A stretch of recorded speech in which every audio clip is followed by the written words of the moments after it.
इस सवाल को जरा ध्यानपूर्वक देखिए क्या लिखा हुआ है कि संवहन द्वारा ऊष्मा का स्थानांतरण निम्न से किन में हो सकता है। और अगर आपको बीपीएससी का पेपर याद होगा तो उसमें भी इस प्रकार के सवाल पूछे जाते हैं। हर पीसीएस में पूछा जाता है। जो भी पीसीएस होते हैं साइंस के सवाल अगर पूछे जाते हैं एसआई वगैरह में तो इसी लेवल के पूछे जाते हैं।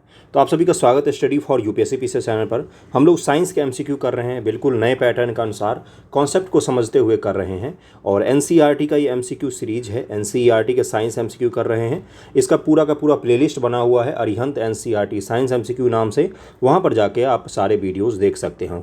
और सुबह सुबह ही चेयरमैन सर का ट्वीट आया था कि 1/3 निगेटिव होगा और 4 ऑप्शन होगा।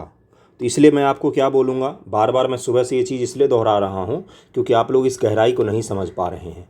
जिस प्रकार से आप लोगों का प्रैक्टिस है अंधाधुंध सवाल लगाने का, अंधाधुंध सवाल लगाने का क्या तात्पर्य होता है? इसका तात्पर्य होता है कि ये नहीं देखना है कि सवाल आ रहा है कि नहीं आ रहा है, लगाते जाओ, बढ़ते जाओ। इस प्रैक्टिस को छोड़ दीजिए। 1 महीने का समय है, छोड़ देंगे तो आपका बहुत अच्छा हो जाएगा एग्जामिनेशन में। इस प्रैक्टिस को छोड़ने के लिए भी आपको प्रैक्टिस करना पड़ेगा। सेलेक्टेड सवाल को करना शुरू कर दीजिए थोड़ा सा। मैं आपको इसलिए आगाह कर रहा हूँ आज से क्योंकि ये नहीं बता रहे हैं जनरली टीचर्स स्टूडेंट को, लेकिन ध्यान रखिएगा 1/3 निगेटिव खतरनाक होता है। खतरनाक मैं इसलिए बोल रहा हूँ क्योंकि अगर आप धड़ल्ले से करते आएंगे, जैसे हम लोग 150 के 150 आप लोग रंग के आते होंगे एग्जाम में बीपीएससी में, जब 1/4 निगेटिव हुआ तो 120 सवाल करके आते होंगे, 130। अब उतने सवाल आपको नहीं करने होते हैं क्योंकि निगेटिव अगर आपका अब लगा तो मार्क्स धड़ाम से गिर जाएगा नीचे। इसलिए प्रैक्टिस ज़रूर कीजिएगा कि किन सवालों को करें और किन को छोड़ दें। ओके, चलिए शुरू करते हैं आज अपने एमसीक्यू को। 11 नंबर सवाल से करना था, 10 नंबर तक मैंने कल करवा दिया था। 11 नंबर क्या है कि उबलते जल की तुलना में उसी ताप की भाप प्रायः अधिक गंभीर जलन देती है। इसका कारण क्या है? आपसे सवाल ये पूछ रहा है कि जो उबलता हुआ जल है अगर वो आपके ऊपर डाला जाए तो ठीक है, हाथ पर डालते हैं मान लीजिए, तो उससे थोड़ी सी कम जलन होगी। लेकिन कभी रोटी का भाप लगाए हाथ मुँह में तो इसका कारण क्या होता है? वो बहुत ज़्यादा जलन देती है। क्यों? क्योंकि वाष्पन की गुप्त ऊष्मा के कारण। इसका आंसर ए हो जाएगा। उबलते जल की तुलना में उसी ताप की भाप प्रायः अधिक गंभीर जलन देती है। इसका कारण भाप की वाष्पन की गुप्त ऊष्मा है। किसी द्रव के एकांक द्रव्यमान को उसके क्वथनांक पर द्रव से गैस अवस्था में परिवर्तित करने के लिए पदार्थ द्वारा ग्रहण की गई ऊष्मा की मात्रा उस द्रव की वाष्पन की गुप्त ऊष्मा कहलाती है। किसी द्रव को अगर हम लोग गैस बदल रहे हैं, लिक्विड को गैस बदल रहे हैं, तो जिस टेम्परेचर की जो पदार्थ के ग्रहण की गई ऊष्मा की मात्रा होती है उसी को क्या कहा जाता है? उस द्रव का गुप्त ऊष्मा कहा जाता है। तो इसको ध्यान में रखिएगा। इसका मान गलन की गुप्त ऊष्मा से अधिक होता है। साधारण सा अगर आपको समझ में ना आए तो ये ध्यान रखिएगा कि गुप्त ऊष्मा की वजह से होता है, गुप्त ऊष्मा की वजह से होता है। ओके, अगला सवाल है कि ठंड के दिनों में लोहे के गुटके और लकड़ी के गुटके को प्रातः काल में छुए तो लोहे का गुटका ठंडा लगता है। क्यों? गुटका का मतलब बोल रहा है लोहे का छोटा सा एक टुकड़ा ले लीजिए। अगर आप उसको छुएंगे तो आपको ठंड ज़्यादा लगेगा उसको छूने पर, और लकड़ी को छुएंगे तो वो उतना ठंडा नहीं रहता है। पूछा गया है क्यों? आपसे पूछा गया क्यों, बताइए इसका कारण क्या है? इसका कारण क्या हो जाएगा कि जो लकड़ी होता है वो इंसुलेटर होता है हीट का और इलेक्ट्रिसिटी दोनों का, और जो लोहा होता है वो एक अच्छा कंडक्टर होता है हीट का भी और इलेक्ट्रिसिटी दोनों का। इसका आंसर हो जाएगा बी। 12 का आंसर बी हो जाएगा। अगले सवाल पर चलते हैं। अगला सवाल है कि निम्न में से कौन सा कथन सही है? ऊष्मा सदैव गर्म वस्तु से अपेक्षाकृत ठंडी वस्तु की ओर प्रवाहित होती है। अगर एक लोहा है, इसका एक सिरा को गर्म करेंगे तो दूसरा सिरा भी गर्म होगा। अगला है कि वह प्रक्रम जिसमें ऊष्मा किसी वस्तु के गर्म सिरे से ठंडे सिरे की ओर स्थानांतरित होती है चालन कहलाता है। क्या इस प्रक्रिया को चालन कहा जाता है? समुद्र की ओर से थल पर आने वाली वायु थल समीर कहलाती है। समुद्र की तरफ से जो स्थल पर वायु आती है वो थल समीर कहलाती है। आपसे पूछा गया इसका आंसर। 13 का आंसर क्या हो जाएगा? 13 का आंसर हो जाएगा सी। 1 और 2 सही है और ये तीसरा गलत दिया हुआ है। क्यों गलत दिया हुआ है? क्योंकि समुद्र से आने वाली स्थल की ओर जो आती है वो वायु समुद्र समीर कहलाती है, ना कि थल समीर। और देखिए ये रियल एग्जाम्पल बेस्ड सवाल हैं और इसी प्रकार के सवाल पूछे भी जा रहे हैं। आप परसों का पेपर उल्टा कर देखिए, इसी प्रकार के सवाल हैं जिसमें आपको सोचना पड़े थोड़ा सा। ओके, अगले सवाल पर चलते हैं। अगला सवाल क्या है कि संवहन द्वारा ऊष्मा का स्थानांतरण निम्न से किन में हो सकता है? तो इसका आंसर हो जाएगा गैस और द्रव दोनों में ही हो सकता है। संवहन के द्वारा गैस और द्रव में ऊष्मा का स्थानांतरण संवहन द्वारा होता है, क्योंकि संवहन की प्रक्रिया में ऊष्मा का प्रवाह उच्च ताप वाले स्थल से निम्न ताप वाले स्थल की ओर माध्यम के कणों की सहायता से इस प्रकार होता है कि माध्यम के कण ऊष्मा ग्रहण करके स्वयं एक स्थान से दूसरे स्थान तक चले जाते हैं। देखिए अंतर मैं बता देता हूँ थोड़ा सा। लोहा है, लोहा के इस छोर को आपने गर्म किया, ये छोर आपका गर्म हो गया, लेकिन यहाँ पर संवहन नहीं है, यहाँ पर क्या है, चालन। अभी ऊपर पढ़ा हमने। लेकिन जल है, एक पात्र में आपने जल लिया हुआ है, ये जल लिया हुआ है, अगर आप इसको नीचे से गर्म कर रहे हैं तो क्या होगा, ये जो नीचे का जल है ना, गर्म होकर ये ऊपर आ जाता है, ये जल ऊपर आ जा रहा है, और ये ऊपर का जो ठंडा जल है वो नीचे चला जाता है। ये चक्रीय इसमें चलता रहता है। इसी प्रकार से एयर में भी होता है। तो इसी को संवहन की प्रक्रिया कहते हैं, जिसमें क्या होता है कि जो गर्म है वो खुद को हटाकर ठंडे भाग जो है उसके द्वारा रिप्लेस होता है और वो गर्म हो जाता है। इसको क्या कहा जाता है, संवहन कहा जाता है। ओके, तो इसको ध्यान में रखिएगा इस प्रक्रिया को, इससे अब सवाल इंपॉर्टेंट है। घरों में प्रणोदित वायु तापन निकाय, मानव परिसंचरण तंत्र तथा स्वचालित वाहनों के इंजन के शीतलन निकाय प्रणोदित संवहन निकायों के उदाहरण हैं। व्यापारिक पबने प्राकृतिक संवहन का उदाहरण नहीं है। तो 15 का आंसर क्या हो जाएगा, ए हो जाएगा। ए सही है। व्यापारिक पबने तो प्राकृतिक संवहन के उदाहरण हैं, संवहन के उदाहरण हैं वो। ओके, देखिए क्या दिया, क्योंकि व्यापारिक पवनें प्राकृतिक संवहन का एक उदाहरण, वे अपने पृथ्वी पर उत्तर पूर्वी से विषुवत वृत्त की ओर चलती हैं। कहाँ से, उत्तर पूर्व से विषुवत वृत्त की ओर चलती हैं। ओके, उष्मीय विकिरण से संबंधित निम्नलिखित में विचार कीजिए। उष्मीय विकिरण को स्थानांतरण के लिए माध्यम की आवश्यकता नहीं होती है। उष्मा के विकिरण को स्थानांतरण के लिए माध्यम की जरूरत नहीं होती है। पूछा है सही कि गलत। सभी तप्त पिंड विकिरण ऊर्जा उत्सर्जित करते हैं। जितने भी गर्म पिंड होंगे वो सभी के सभी रेडिएशन उत्पन्न करते हैं। ये आपसे पूछा गया है कि इनमें से कौन सा सही है। अब आप बताइए 16 का आंसर, एक बार सोचिए, आंसर निकालने की कोशिश कीजिए। देखते हैं इसका आंसर क्या दिया हुआ है। तीसरा चौथा स्टेटमेंट भी है। तो विकिरण के द्वारा ही सूर्य से ऊष्मा निर्वात से होकर पृथ्वी तक पहुंचती है। रेडिएशन के द्वारा ही सूर्य से पृथ्वी तक ऊष्मा आती है क्या। उष्मीय विकिरण की चाल निर्वात व प्रकाश की चाल की तुलना में कम होती है। बताइए इसका आंसर क्या हो जाएगा।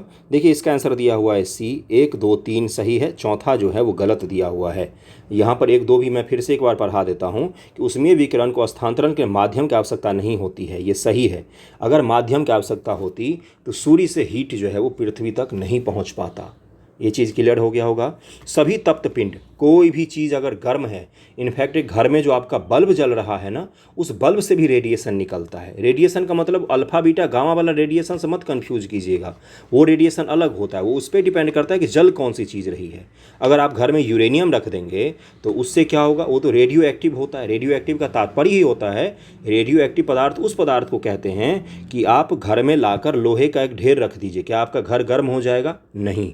लेकिन आप यूरेनियम का एक छोटा सा टुकड़ा अपने घर में लाकर रख दीजिए, आपका पूरा घर गर्म हो जाएगा बिना कुछ किए ही। क्यों? क्योंकि यूरेनियम से अल्फा बीटा गामा के रेडिएशन निकल रहा है, तो वो तो अल्फा बीटा गामा वाला रेडिएशन हो गया। लेकिन एक बल्ब जो आपके घर में जल रहा है उससे भी विकिरण ऊर्जा जो है वो भी उत्सर्जित करता है। तो इसको ध्यान में रखिएगा। 1 2 तो सही था ही, तीसरा भी यहाँ पर सही है, चौथा यहाँ पर गलत दिया हुआ। चौथा क्यों गलत है? क्योंकि निर्वात में वैक्यूम में जो उष्मीय विकिरण होती है उसकी चाल और प्रकाश की चाल जो होती है ये दोनों बराबर ही होती है। तो इसका आंसर क्या हो जाएगा? 1 2 3 इसका सत्य हो जाएगा। कॉन्सेप्ट पर थोड़ा सा फोकस कीजिएगा, बाकी सब्जेक्ट में रट के काम चल सकता है। थर्मस फ्लास्क में लंबे समय तक तरल गर्म तथा ठंडा रहता है क्योंकि उष्मा की कोई हानि अथवा प्राप्ति नहीं होती है। देखिए थर्मल फ्लास्क का मतलब आप नहीं समझे होंगे। अगर आपके पास भी होगा थर्मल फ्लक्स वाला बोतल, वो बोतल पानी पीने का रखते हैं ना कुछ लोग, जिसमें पानी डालो तो ठंडा का ठंडा ही रहता है, गर्म का गर्म ही रहता है। देखा होगा आपने, वो अंदर से थोड़ा सा मोटा रहता है। वो क्यों रहता है मोटा?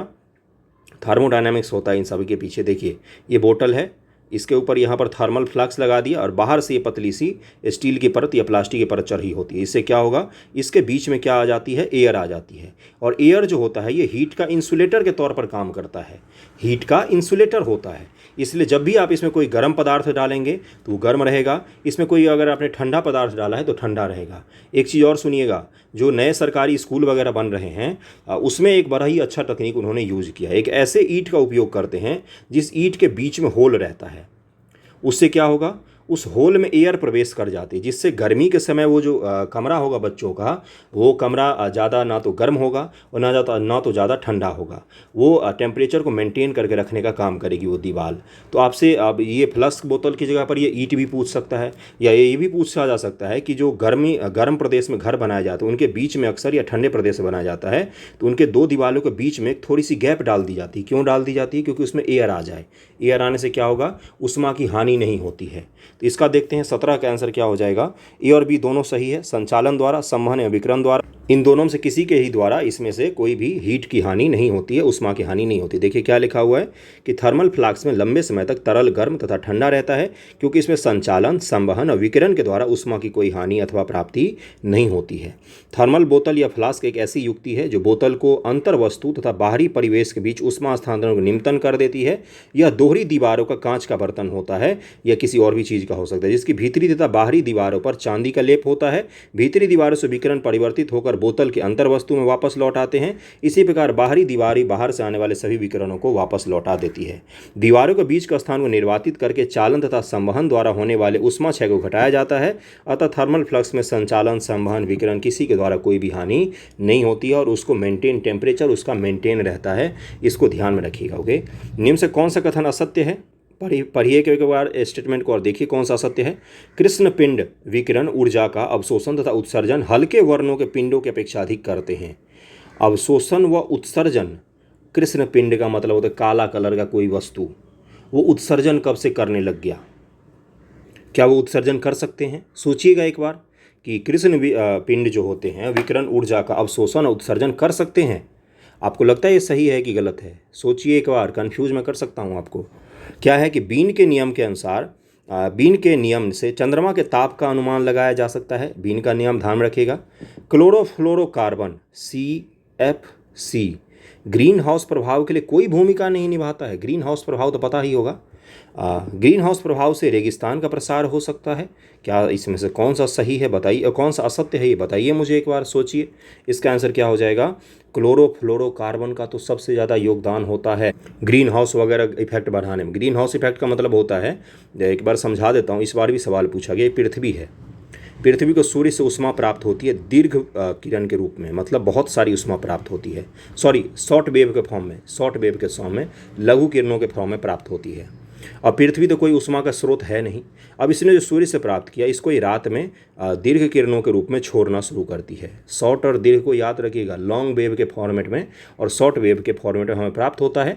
लॉन्ग वेव के फॉर्मेट में हम उसको छोड़ना शुरू करते हैं। पृथ्वी के चारों ओर वातावरण बना हुआ है जो क्या करता है, ये जो पृथ्वी उष्मा छोड़ रही है, कुछ उष्मा को बाहर भेज देती है, कुछ उष्मा को रोक के रखती है। इससे क्या होता है, पृथ्वी का टेम्परेचर मेंटेन रहता है वातावरण के कारण और इन गैसों के कारण। ये गैस जरूरी होते हैं भाई, ये गैस अगर नहीं होंगे तो पृथ्वी पर जीवन संभव नहीं होगा। ग्रीन हाउस इफेक्ट का होना पृथ्वी के लिए जरूरी है, लेकिन एक्सेसिव इफेक्ट जब हो जाएगा तब वो क्या होगा, नुकसान कर देगा। ओके, अब देखिए नेचुरल तरीके से तो ये प्रक्रिया चल रही थी जिसके कारण से पृथ्वी पर जीवन संभव है, लेकिन वहीं पर क्या होगा, ग्रीन हाउस गैस इफेक्ट इतना ज़्यादा बढ़ जाए, पृथ्वी से निकलने वाली उष्मा बिल्कुल ही बाहर ना जा पाए, सारी की सारी गैस इसी पर रहे, तो क्या होगा, दम घुटने लग जाएगा लोगों का, पृथ्वी बहुत ही ज़्यादा गर्म हो जाएगी। इसी को क्या कहा जाता है, ग्रीन हाउस इफेक्ट कहा जाता है। चंद्रमा पर जब सूर्य होता है, जब वहाँ पर सूर्य दिख रहा होता है तो वहाँ पर टेम्परेचर बहुत ही ज़्यादा होता है, लेकिन जब वहाँ पर सूर्य नहीं होता है तो टेम्परेचर -200 डिग्री C चला जाता है। क्यों? क्योंकि वहाँ पर ग्रीन हाउस इफेक्ट पॉसिबल नहीं हो पाता है।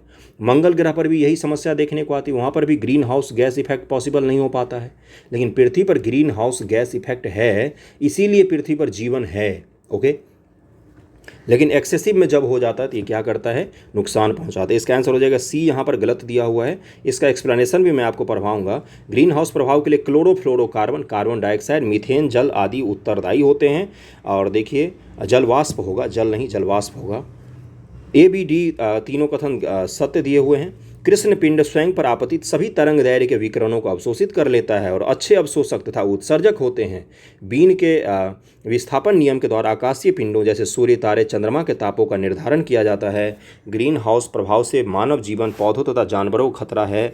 इसके कारण बर्फ छत्रक तेजी से पिघल रहे हैं, समुद्र तल ऊपर आता जा रहा है तथा इसके प्रभाव से रेगिस्तान का प्रसार हो रहा है। अब इसको ध्यान में रखिएगा बीन विस्थापन के नियम को, क्योंकि चंद्रयान थोड़ा सा चर्चा में है तो पूछ सकता है। ऊष्मागतिकी का प्रथम नियम निम्न से किसके संरक्षण पर आधारित है, तो इसका आंसर बी, ऊर्जा संरक्षण के आधार पर है। यही है इसका फॉर्मूला। अब आपको मैच करना है समतापीय प्रक्रम, समदाबीय प्रक्रम, समआयतनिक प्रक्रम और रुद्रोष्म प्रक्रम। समतापीय प्रक्रम का मतलब क्या होगा कि भाई स्थिर ताप होना चाहिए।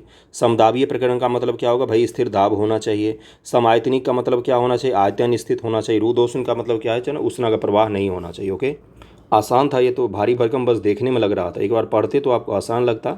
Isothermal process, isobaric process, isochoric process और एडियाबैटिक प्रोसेस जो अलग अलग होते हैं उन्हीं के बारे में पूछा गया था। ओके, अगले सवाल पर चलते हैं हम लोग कि निम्नलिखित में से कथनों पर विचार कीजिए। ऊष्मा इंजन एक ऐसी युक्ति है जिसके फलस्वरूप ऊष्मा को कार्य में रूपांतरित किया जा सकता है। ऊष्मा इंजन में ऊष्मा को पूर्ण रूप से कार्य में रूपांतरित नहीं किया जा सकता है। 100% क्या पॉसिबल है? कभी भी आइडियल कंडीशन पॉसिबल ही नहीं है दुनिया में। 100% ऊष्मा का हो सकता है क्या उपयोग? एक बार सोचिएगा। प्रशीतक तथा ऊष्मा इंजन की क्रियाविधि में समानता पाई जाती है। प्रशीतक जो होता है और ऊष्मा इंजन, इन दोनों की क्रियाविधि में समानता पाई जाती है। तो 21 का आंसर क्या हो जाएगा? 21 का आंसर हो जाएगा 1 और 2 जो है ये सही है, तीसरा यहाँ पर गलत दिया हुआ है। तीसरा गलत क्यों है? क्योंकि प्रशीतक, रेफ्रिजरेटर जिसको कहते हैं, जो आपके घर में फ्रिज है, शीतल स्थान से ऊष्मा लेकर तप्त स्थान को देने की युक्ति है, जबकि ऊष्मा इंजन ऊष्मा को यांत्रिक कार्य में रूपांतरित करता है। दोनों की क्रियाविधि बिल्कुल अलग अलग होता है। ऊष्मा इंजन अलग होता है, रेफ्रिजरेटर अलग होता है। ओके। प्रशीतक में उपयोग होने वाली गैस कौन सी है? तो इसका आंसर क्या हो जाएगा? ए, फ्रियोन गैस है। ये फ्रियोन गैस का उपयोग किया जाता है। केल्विन प्लांक का प्रकथन क्या बताता है? केल्विन प्लांक है, इसका प्रकथन क्या है? तो किसी ऊष्मा भंडार से ऊष्मा का अवशोषण करना तथा ऊष्मा का पूर्णतया कार्य में रूपांतरित करना किसी भी प्रकरण द्वारा संभव नहीं। इसने बोला था कि कभी भी आइडियल नहीं हो सकता कि 100% आप हीट का उपयोग कर लें और 100 के 100% कुछ भी उसमें से बर्बाद ना हो, ऐसा संभव नहीं है। बस यही कहा था साधारण भाषा में। केल्विन प्लांक के अनुसार ऐसा कोई प्रक्रम संभव ही नहीं है जो किसी स्रोत से ऊष्मा लेकर उस ऊष्मा को पूर्णतया कार्य में रूपांतरित कर दे, ऐसा संभव नहीं है। कार्नो इंजन से संबंधित निम्न कथनों विचार कीजिए। समान तापों के मध्य कार्यरत किसी भी इंजन की दक्षता कार्नो इंजन की दक्षता से अधिक नहीं हो सकती। ये सिद्धांत है एक। कार्नो इंजन की दक्षता कार्यकारी पदार्थ की प्रकृति पर निर्भर नहीं करती है। तो इसका आंसर पूछा है सत्य कौन सा हो जाएगा? तो इसका आंसर हो जाएगा कि भाई दोनों के दोनों सत्य दिए हुए हैं। कार्नो इंजन से संबंधित दोनों कथन सत्य हैं। देखिए कार्नो इंजन क्या होता है, ये सभी दोषों से मुक्त होता है तथा इसकी दक्षता 100% होती है। दो तापों के बीच कार्यरत किसी भी इंजन की दक्षता कार्नो इंजन की दक्षता से अधिक कभी हो ही नहीं सकती है। कार्नो इंजन की दक्षता गैस द्वारा प्रति चक्र में किए गए कार्य W तथा स्रोत से ली गई ऊष्मा Q के अनुपात पर निर्भर करती है। यह कार्यकारी पदार्थ की प्रकृति पर निर्भर नहीं करती है। कार्नो इंजन को बस कॉन्सेप्ट के रूप में ध्यान रखिएगा, थोड़ा सा कठिन है ये, इसको समझाना। गैसों के अनुगति सिद्धांत से संबंधित निम्नलिखित कथनों विचार कीजिए। गैसों के अणु एक दूसरे से और धारक पात्र की दीवारों से संघट करते रहते हैं। गैस के जो अणु होते हैं, एक पात्र है, सिलेंडर है गैस का, गैस के अणु बिखरे हुए होते हैं। लिक्विड के अणु जो होते हैं वो इसकी तुलना में थोड़े से पास पास होते हैं और सॉलिड के अणु जो होते हैं वो सबसे पास पास होते हैं। इसलिए ये सॉलिड है, लिक्विड, ये गैस होता है। तो गैस के अणु जो हैं वो पूछ रहे हैं सामान्य भाषा में कि नाचते रहते हैं, एक दूसरे अणु से भी टकराते हैं और इसके दीवार से भी टकराते रहते हैं जिसमें रखा हुआ है ये। बस यही बोला है पहला लाइन। गैस के अणुओं की गतिज ऊर्जा संरक्षित रहती है। गैस के अणुओं की कुल गतिज ऊर्जा जो है वो संरक्षित रहती है। गैस के अणुओं का संवेग संरक्षित नहीं रहता। तो 25 का आंसर क्या हो जाएगा? इसका आंसर हो जाएगा ए, 1 और 2 सही है, तीसरा गलत है, क्योंकि गैस के अणुओं का कुल संवेग भी संरक्षित रहता है और गतिज ऊर्जा भी संरक्षित रहती है। देखिए छोटा सा कॉन्सेप्ट है लेकिन आपको ये याद रहना चाहिए क्योंकि यहाँ से सवाल पूछ सकता है। कल भी देखिए एक सवाल पूछा गया है। अगला टॉपिक पर आ गए क्या हम लोग? हाँ, आवर्त गति और ध्वनि तरंगों पर आ गए। वेरी इंपॉर्टेंट टॉपिक आप लोगों के लिए और इससे सवाल पूछे जाते हैं। देखिए पहला सवाल क्या है। पहला सवाल है कि प्रत्येक दोलनी गति आवर्त गति होती है, वर्तुल गति दोलनी गति होती है, प्रत्येक आवर्त गति दोलनी गति होती है। असत्य कथन के बारे में बताना है। पहला और तीसरा मंतर है प्रत्येक दोलनी गति आवर्त गति होती है और यहाँ पर लिखा हुआ प्रत्येक आवर्त गति जो होती है वो दोलनी गति होती है। देखिए यहाँ पर क्या लिखा हुआ है, इसका आंसर है बी। दूसरा और तीसरा जो है वो असत्य दिया हुआ है, पहला सही दिया हुआ था। दिए कथनों में 2 और 3 जो है वो असत्य है और वर्तुल यानी कि सर्कुलर गति दोलन गति नहीं है। सर्कुलर गति तो सर्कुलर गति होता है, दोलन गति का मतलब होता है सिंपल से डोलता रहता है, उसी को दोलन गति कहते हैं। इंग्लिश में दे देता तो मैं बता भी देता, क्योंकि वर्तुल गति में कण वृत्तीय पथ पर गति करता है जबकि दोलन गति में कण साम्य अवस्था के इर्द गिर्द आवर्त करता है। दोलन घड़ी जो आपने देखा है ना, पेंडुलम की बात कर रहा है, पेंडुलम की बात कर रहा है। इसके इधर जाएगा फिर बीच में आएगा फिर इधर जाएगा, इसी को कहा जाता है पेंडुलम वाला। ओके, वर्तुल गति आवर्त गति होती है। प्रत्येक आवर्त पीरियड गति दोलनी गति नहीं होती क्योंकि आवर्त गति में पिंड निश्चित समय अंतराल में एक ही निश्चित पथ पर बार बार अपनी गति को दोहराता रहता है। ओके, कथन 1 सत्य है क्योंकि प्रत्येक दोलनी गति आवर्त गति होती है। निम्नलिखित कथनों में से उदाहरणों से कौन आवर्त गति को निरूपित करता है? पहला है कि एक तैराक द्वारा नदी के एक तट से दूसरे तट पर जाना, अपनी एक वापसी यात्रा पूरी करना। अगला है कि किसी स्वतंत्रतापूर्वक लटकाए गए दंड चुंबक को उसकी N और S दिशा से विस्थापन कर छोड़ देना, नॉर्थ और साउथ से विस्थापित करके छोड़ देना।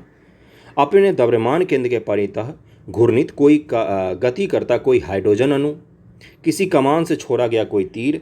आवर्त गति का कौन सा इसमें उदाहरण है, ये आपसे पूछा गया है। आसान सा सवाल है, 11th क्लास के एनसीईआरटी का सवाल है। एक बार करने की कोशिश कीजिए। मुझे पता है बहुत सारे लोग भाषा के कारण इसे नहीं कर पा रहे होंगे, लेकिन आंसर निकालिए। इसका आंसर हो जाएगा सी। 2 और 3 जो है यहाँ पर वो दिया हुआ है, 2 और 3 जो है वो यहाँ पर सही दिया हुआ है।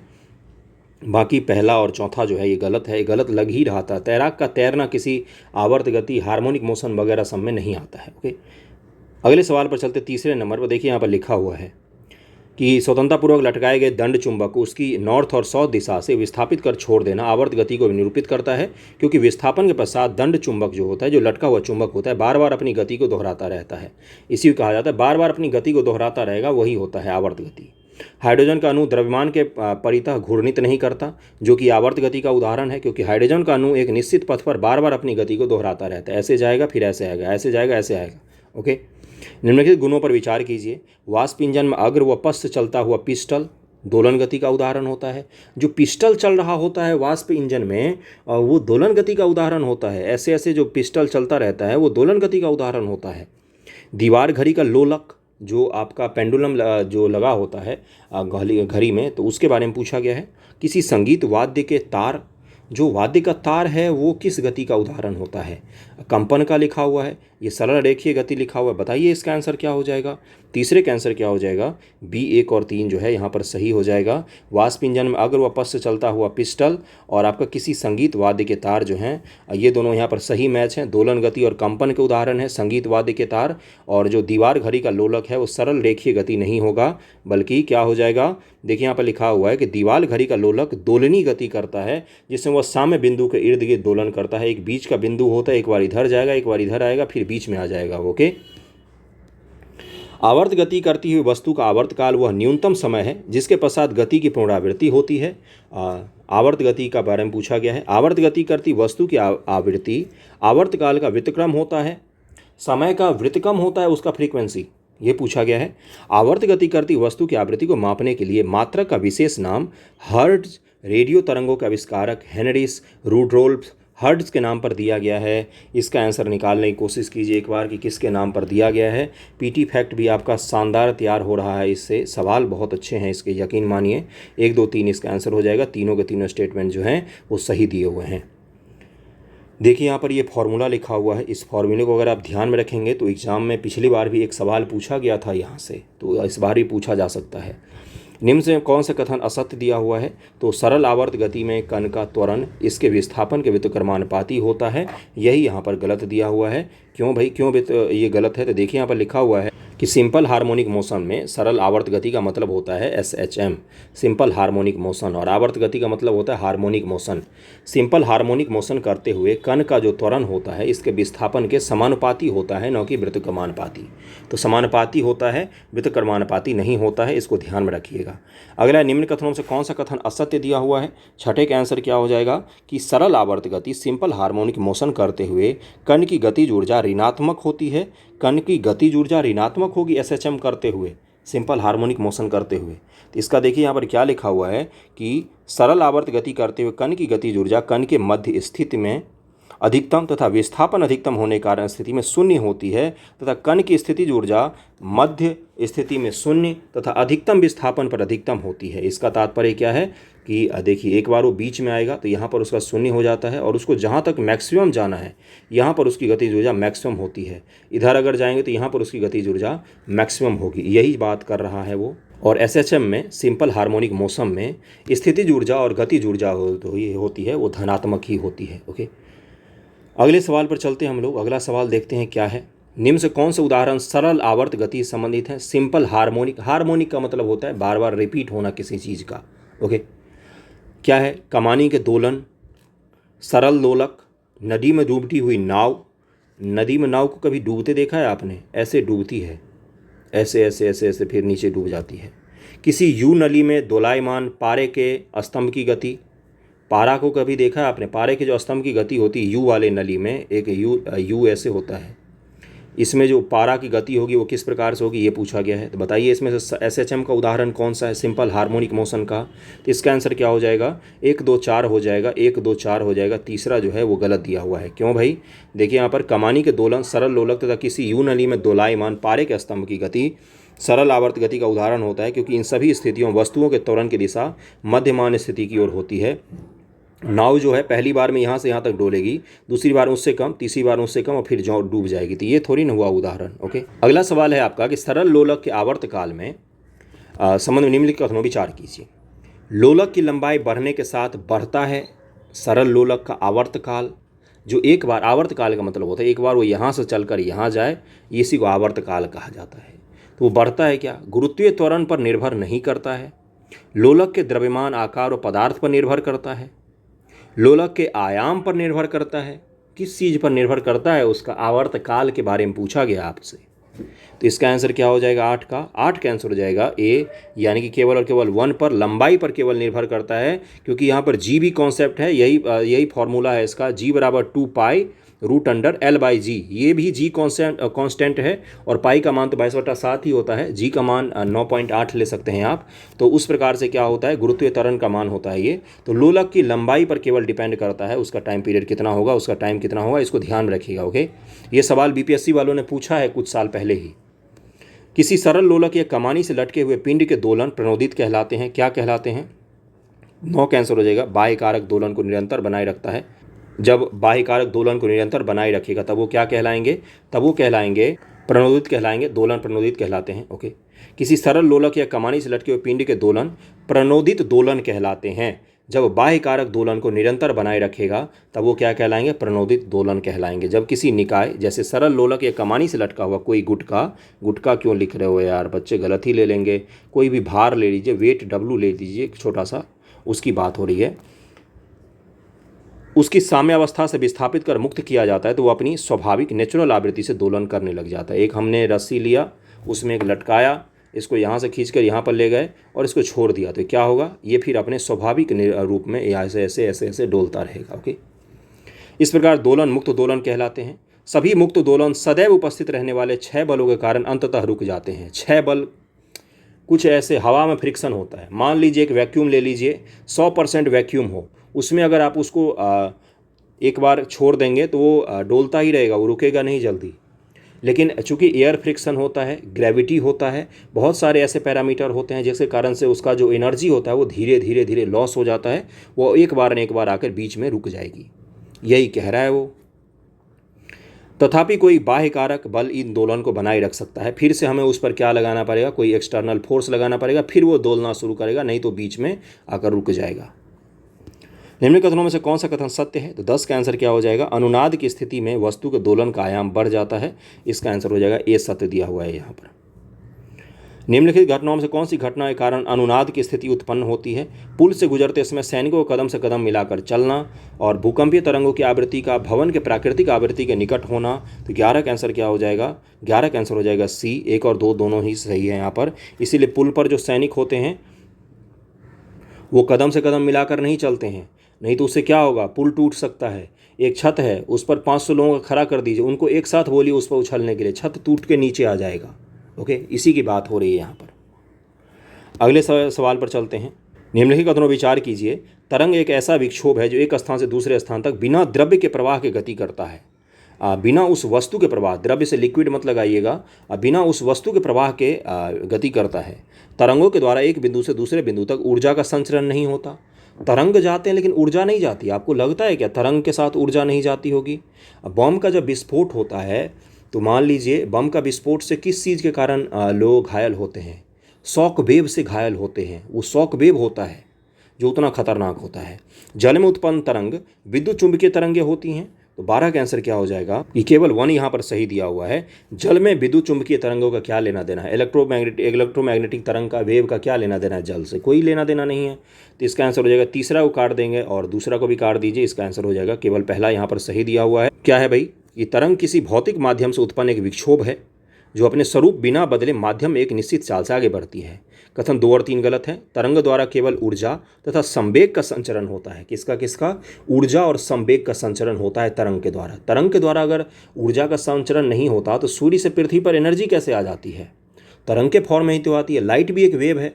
आपने पढ़ा होगा फोटो इलेक्ट्रिक इफेक्ट आइंस्टीन महोदय का, जिसमें उन्होंने जो लाइट है उसका डुअल नेचर हमें बताया था कि लाइट जो होती है वो वेव भी होती है और पार्टिकल के रूप में भी काम करती है। ये कहाँ से पता चला था? तो यही तो फोटो इलेक्ट्रिक इफेक्ट से पता चला था हमें कि जो प्रकाश होती है वो एक वेव तो होती ही है, साथ में वो एक पार्टिकल भी होती है। उसमें थोड़ा सा जब प्रकाश का बॉम्बार्डिंग किया गया, लाइट की किरण डाली गई तो उसमें से इलेक्ट्रॉन मुक्त होने लग गए। यही तो है फोटो इलेक्ट्रिक इफेक्ट। ओके, निम्नलिखित दोनों विचार कीजिए। अनुदैर्घ्य तरंगों के में माध्यम के कण तरंग की दिशा के लंबवत गति करते हैं। अनुदैर्घ्य तरंगों में माध्यम के कण तरंग की दिशा के लंबवत गति करते हैं। किसी डोरी की अनुदिश प्रेषित आवर्त तरंग अनुप्रस्थ तरंग का उदाहरण होती है। अनुप्रस्थ तरंगों के संचरित होने के लिए माध्यम की आवश्यकता होती है। टीआरई के एग्जाम का सवाल है ये आपका। टीआरई के एग्जाम का सवाल देखिए जाकर, मैंने भी करवाया है, सेकंड पेपर का ये सवाल है, तीसरा जो स्टेटमेंट है आपका। ओके, तो 13 का आंसर क्या हो जाएगा? 13 का आंसर हो जाएगा बी। दूसरा और तीसरा जो यहाँ पर दिया हुआ है वो सही दिया हुआ है, पहला जो दिया हुआ है वो गलत दिया हुआ है। क्यों पहला गलत है? तो देखिए यहाँ पर, क्योंकि अनुदैर्घ्य तरंगों में ट्रांसवर्स वेव की जो ट्रांसवर्स का मतलब होता है अनुप्रस्थ और लॉन्गिट्यूडनल का मतलब होता है अनुदैर्घ्य। तो इसको ध्यान में रख सकते हैं आप। कणों का कंपन तरंग संचरण की दिशा के समानांतर होता है। ओके, निम्न कथनों में से कौन सा कथन सही है? तो देखिए यहाँ पर क्या दिया हो, असत्य है ये पूछा गया है। तो सही है कि अनुप्रस्थ तरंगों का संचरण केवल ठोसों में हो सकता है। अनुदैर्घ्य तरंगों का संचरण सभी प्रत्यस्थ माध्यमों में कराया जाता है। समुद्र में उत्पन्न तरंगें अनुप्रस्थ तथा अनुदैर्घ्य तरंगों का संयोजन होती हैं। अगला 14 का आंसर क्या हो जाएगा? डी। इसमें असत्य है कि वायु में केवल अनुप्रस्थ यांत्रिक तरंगों का ही संचरण संभव है। यहाँ पर ये गलत दिया हुआ है कि दिए कथनों में डी असत्य है, क्योंकि वायु में अनुदैर्घ्य तरंग लॉन्गिट्यूडनल वेव का संचरण भी हो सकता है। ए और बी और सी यहाँ पर कथन सही दिए हुए हैं। अगले सवाल पर हम लोग चलते हैं। आपको मैच करना है यांत्रिक तरंग के उदाहरण और यांत्रिक तरंगे। किसका उदाहरण कौन सा है एक बार मैच कीजिए, इसमें देखिए, इसका आंसर निकालिए। पहला है कि किसी कमानी के एक सिरे को एक ओर विस्थापित करने पर उस कमानी के गति कि एक विभव या ऐंठन की गति किससे संबंधित होती है? तो इसको अनुप्रस्थ कहा जाता है। द्रव से भरे किसी सिलेंडर में इसके पिस्टन को आगे पीछे करके सिलेंडर में उत्पन्न जो तरंगे होती हैं उसको क्या कहा जाता है? उसको कहा जाता है अनुदैर्घ्य। और जल के पृष्ठ पर चलाई मोटर बोट द्वारा उत्पन्न तरंगे कौन सी होती है? तो वो दोनों ही होती है, अनुप्रस्थ और अनुदैर्घ्य दोनों ही होते हैं। अभी आपको समुद्र वाला एग्जाम्पल भी दिया था कि समुद्र जो होती है वो दोनों ही प्रकार के वेव का उत्सर्जन करती है। तो इसका आंसर होना चाहिए 2, 3, 1। इसका आंसर होना चाहिए, हाँ, ये वही दिया हुआ सी, इसका आंसर दिया हुआ है। इसका आंसर सी हो जाएगा।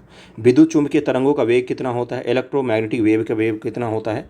तो इसका आंसर हो जाएगा 3 × 10⁸ मीटर पर सेकंड, यानी कि जो लाइट का वेव होता है उसी के बराबर में होता है। सीटी स्कैन करने में प्रयोग में लाई जाती है किसका? तो एक्सरे किरणों का उपयोग किया जाता है। इसका आंसर ए हो जाएगा। सीटी स्कैन करने में एक्सरे किरणों का उपयोग किया जाता है, जो कि विद्युत चुंबकीय तरंगे हैं। चिकित्सा में एक्स किरणों को कुछ प्रकार के कैंसर के उपचार में भी उपयोग किया जाता है। अगले सवाल पर हम लोग चलते हैं। अगला सवाल क्या है कि विद्युत चुंबकीय तरंगों के गमन के लिए किसी भौतिक माध्यम की आवश्यकता नहीं होती। इलेक्ट्रोमैग्नेटिक वेव को चलने के लिए किसी माध्यम की जरूरत नहीं पड़ती। क्या ये सही है? लाइट कैसे हम तक आती है? माध्यम चाहिए उसको। एक्सरे, गामा रे, अल्फा रे, ये सब कैसे आती है हम तक? क्या उसको चाहिए कुछ? रेडियो तरंगे विद्युत चुंबकीय तरंगे नहीं हैं। अवरक्त तरंगे घरेलू प्रणाली जैसे टीवी, वीडियो रिकॉर्डर में प्रयोग की जाती है।